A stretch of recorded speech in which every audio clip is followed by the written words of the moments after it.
I met my partner back in 1999. I was a confident, bubbly lady. I was the manager of a care home, and you know, you fall in love with somebody, you don't see the red flags. And then eventually, as time went on, we moved in together. It's quite fast. And I was with him for 16 years, and I suffered all kinds of abuse, racial abuse, financial abuse, physical abuse, emotional abuse, all the abuses that you could think of, I endured, and I didn't see it because I minimised it all the way through the relationship until I got to a breaking point where I really feared at this time my life would end. The amount of physical abuse I was getting was just unbelievable, and I just knew I had to get out. So I eventually left in 2015, and during that journey I did involve the police, I did involve professionals, I was with Women's Aid, I went on the Freedom Programme, I did all that, but I just found I didn't get the help I needed. Back in 2013, I woke up in the morning with a baseball bat at my head saying it was going to kill me and this, that and the other, and I remember it vividly.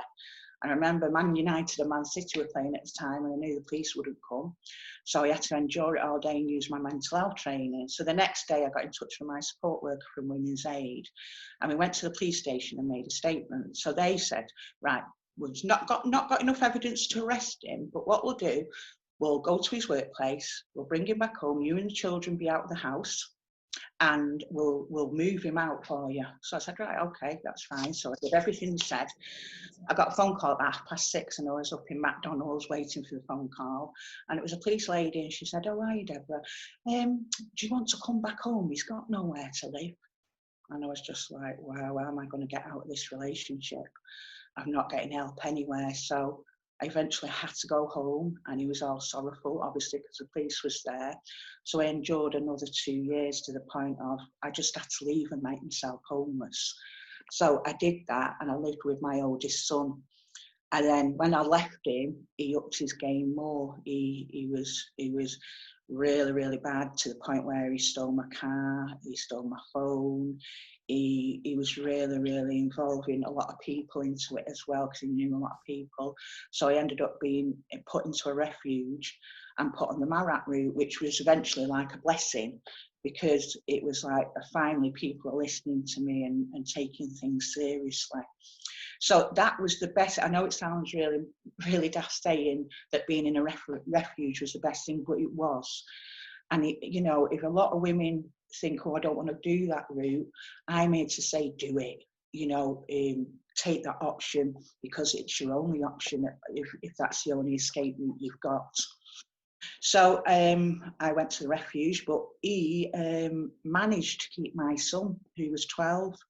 And the social services really didn't help me, even though I was in a refuge. I had a restraining order against him. The police put one in as soon as they arrested him.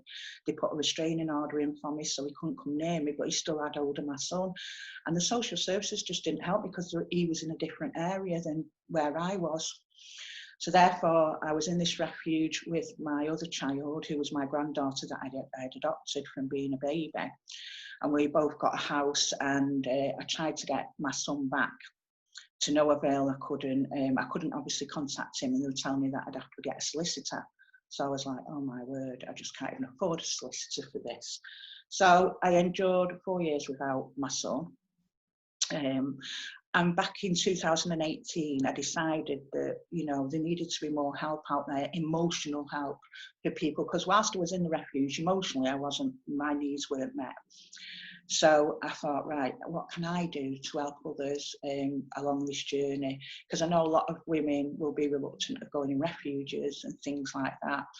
And in a way, it strengthened me so much. And I came out of all this with a very different perspective on things, to the point where a lot of people may go under and use drink and drugs and things like that. My passion was, no, I need to help others. So then I started up Devote, it just started off as a Facebook page at first, me showing things about domestic violence, inspirational quotes, things like that, and trying to inspire others about it. And then after that, I decided that, I want to set up a survivor group, so that people can come together and talk about their experiences with domestic violence. And women started coming through on my page asking if I'd meet up with them.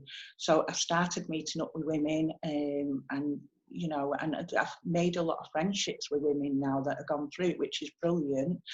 And my aim now for Devote is to go further with it. I want to eventually have a refuge, but in a compassionate way, you know, in a caring way, whereby it's not just a refuge and it's just a housing need. When people come to the refuge, then leave, the more strengthened to go into house. Because I realised when I got this house, that's when I got really bad anxiety and depression, because I had no aftercare whatsoever. Yeah. And I really feel that's the need for people coming out of domestic violence, because you minimise so much whilst you're in that relationship. It's when you come out and then all the post-traumatic stuff comes forward. And there's not really much out there for anybody for that. You just think your housing need is met, you're safe, you're away from the partner, the ex-partner, and that's the end of. But with Devote, I feel it needs to be further. It needs to be a journey, and make sure that when people leave the refuge, they're set up for life and that they feel stronger and they feel better about themselves and build up the confidence. So yeah, so that's my story. And then I did get my son back last year. I got him back in August. I can't tell you that just listening to you, it made me angrier and angrier and angrier. It's unbelievable what you had to go through. The fact that you reached out and nobody grabbed your hand and rescued you and pulled you away.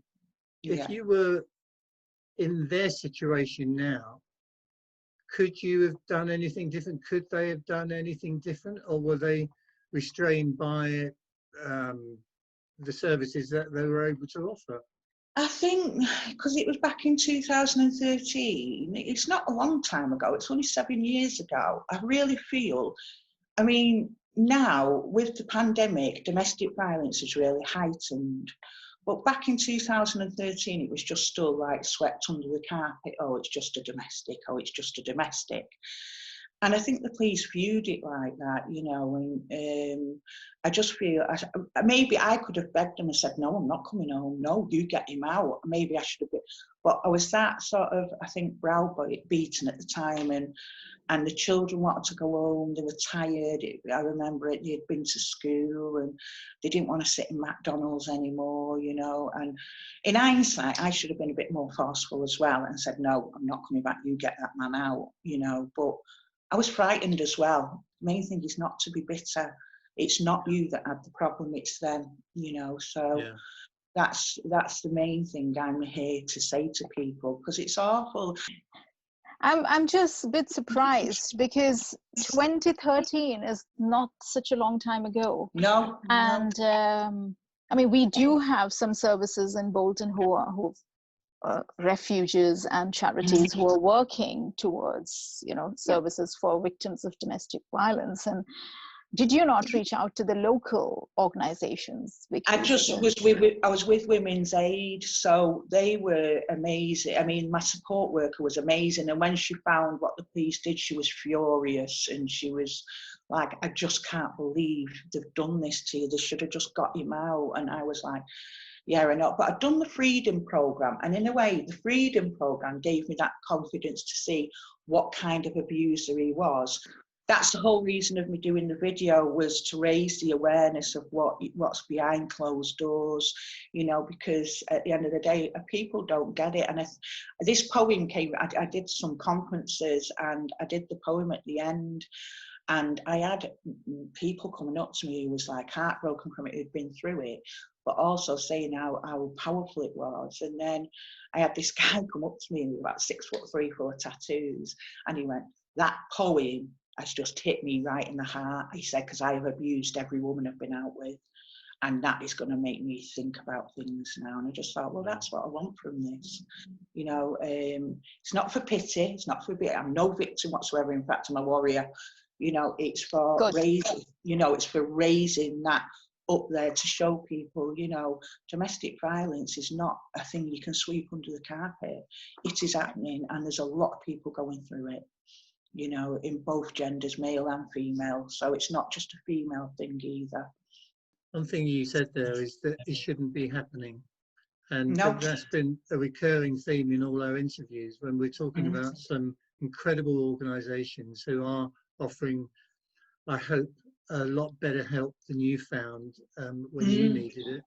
Yes. We're also talking about, well, we don't want to be doing this in 30 years, 20 years, 10 years. No. We have to address the issue.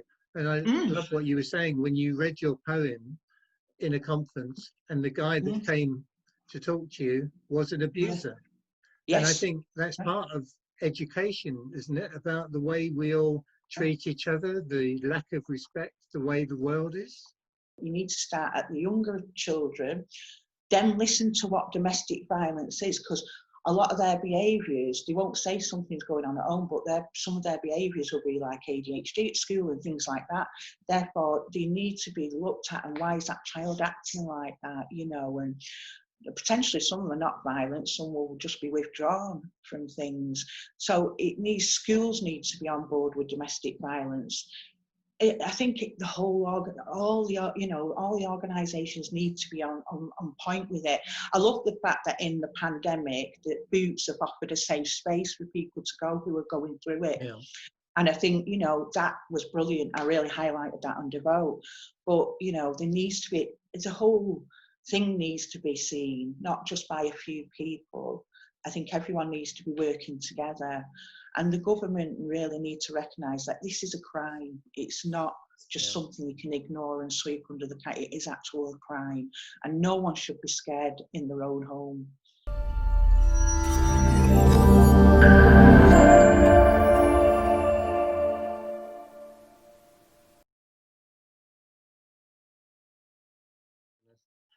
You also sound like a very kind person. And although you have every right to be bitter for some of the things that have happened to you, you don't appear to be. No, because that's one of the main things I'm trying to inspire, because that's where, you know, if you get the bitter and you stay in victim mode, you're never going to move on with your life. You're never going to do anything. And I want to inspire women, don't go down that road. Come down this road. Let us help you. Let us support you to get there.